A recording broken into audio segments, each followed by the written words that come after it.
This week on Vice, the debt crisis that's crushing America's students.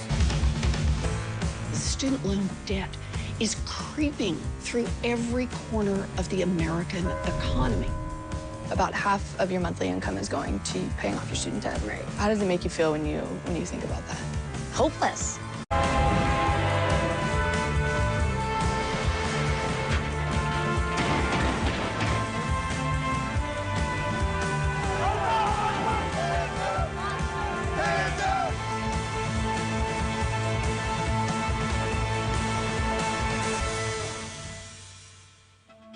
Today, it's nearly impossible to get a good job in America without a college degree. But with tuition costs soaring, 70% of all college students are taking out loans. And many are finding it impossible to get out of debt once they graduate. And that could have a long-term socioeconomic impact on America for generations to come.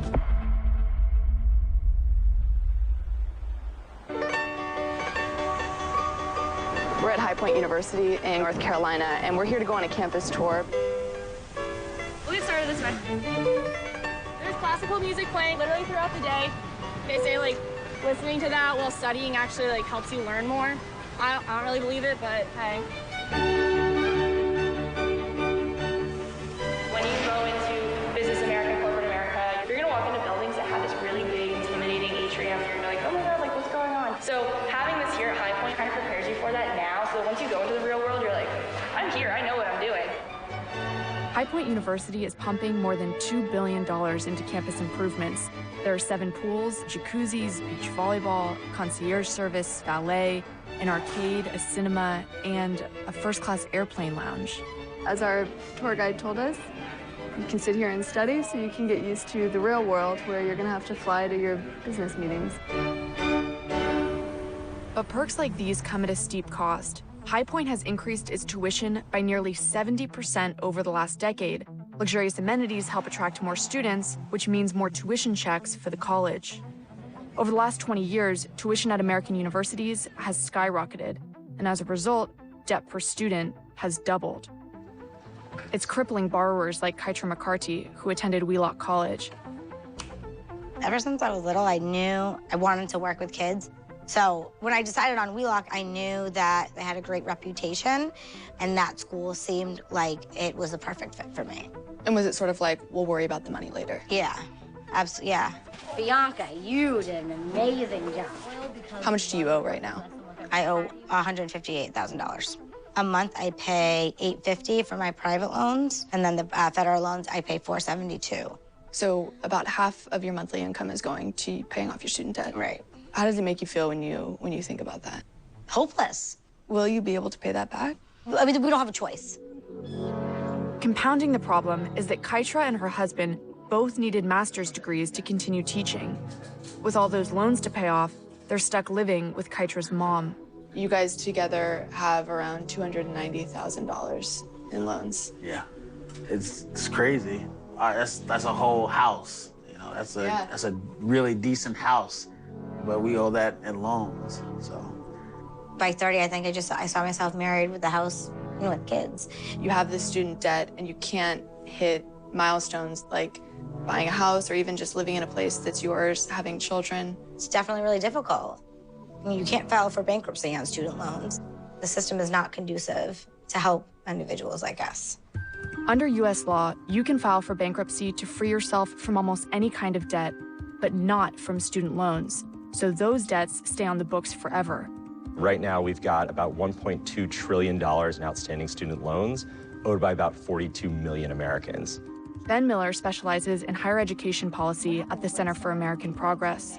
The student loan problem is ultimately a tuition problem. Because states are spending less and less money on higher education, tuition keeps rising, family income stays stagnant, and people have to borrow to make up the difference. What that means is we've directly shifted the cost of college away from states onto the backs of students.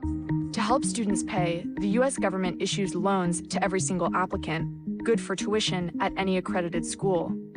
But 43% of the borrowing is to pay for tuition at public schools, which are supposed to be affordable, but which have been raising their tuition rates to make up for dwindling state spending. Louisiana has cut more funding to its state schools than any other state in the country. So we spoke with the president of LSU about how these cuts affect higher education. We've been disinvesting in higher ed at a very, very rapid rate. I'd say in 08, we were 70-30, 70% state, 30% student. We're 80-20 right now. 80% student, 20% state. When you lose that much state funding, I mean, how much has tuition gone up? Tuition has gone up significantly, about 65% for us. We're quietly privatizing public higher education throughout the country. The children in elementary school are not going to have a public, affordable option by the time they get out of high school. To find out why Louisiana is cutting more and more funding from its public universities, we spoke with Governor John Bel Edwards, who is dealing with a budget deficit of $600 million. While campaigning for this position, you talked about investing more in higher education. It's obviously something that's important to you.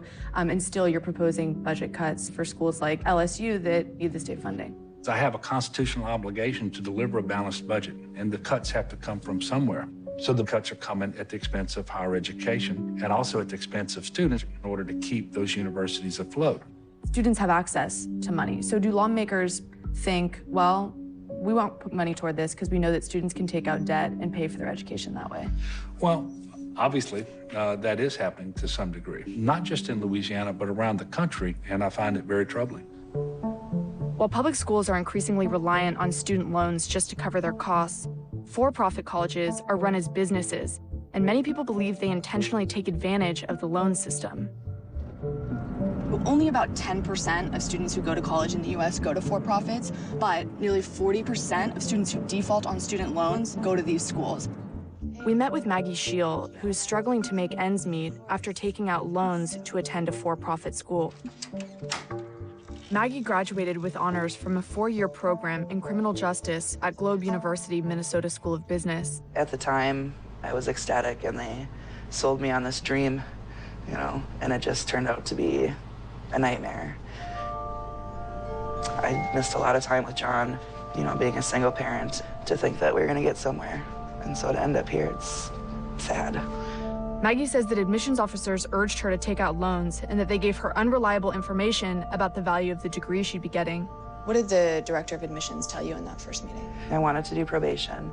He really pushed that. It had almost 100% placement in criminal justice.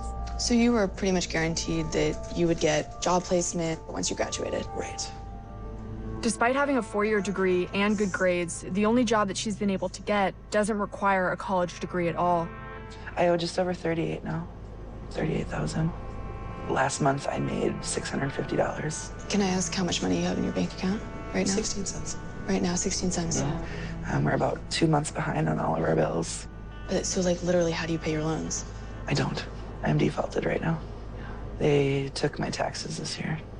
It's just a constant struggle.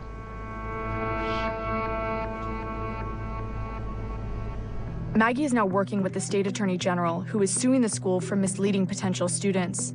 We sat down with the two of them and Jason Jensen, a former Globe admissions officer.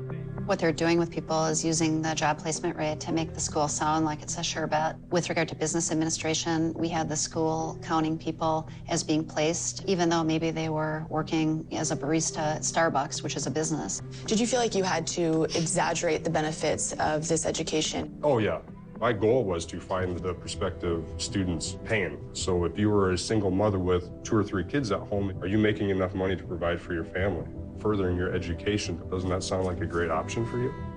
Globe University didn't respond to our request for comment, but they denied the Attorney General's allegations and have previously said that they are fully compliant with Minnesota law and that the placement numbers they share with prospective students are regularly reported to the accrediting body that oversees the school. The problem here is this is students' lives and it's their futures. They're saddled with student loans that can't be discharged in bankruptcy. They are going to be with them forever. If the student ends up defaulting, then the American taxpayers pick up the tab for that. Taxpayers lose, the students lose, but the school gets paid. Under our student loan system, the government is the lender. So when students default, it's the taxpayers who are on the hook, and the schools they attended get to keep the money. The federal government tends to take the approach of assuming all these colleges are doing the right thing, when what we see repeatedly is they don't. Almost every major for-profit college has been under some sort of investigation, and it's still getting several $billion a year from US taxpayers. You know, it's almost like the same situation we saw with banks around the recession, where no one was really held for account for what they did, And the same thing is happening here. The astronomical levels of debt and default are getting the attention of a growing number of federal lawmakers. This is truly an economic emergency.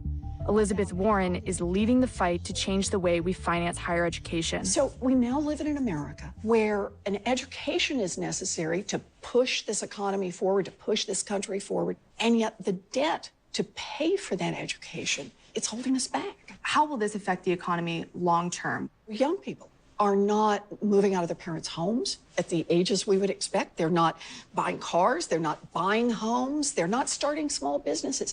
We have never had a moment like this before in America. The problem isn't just that students are getting into debt at record levels, it's that the quality of the education they're paying for is slipping too. On average, do we as Americans get the best education compared to other developed countries? We don't. Our most prestigious schools that are the best in the world mask a lot of problems that are going on for the broad-based set of Americans that go to college. We spend about $23,000 a year per person on higher education. The international average is about $10,000. So we're spending a lot more money than most other countries. 2 decades ago, the U.S. was first in graduation rates compared to other developed countries. Today, we're 15th. And across several core indicators, we're losing ground in the quality of our higher education.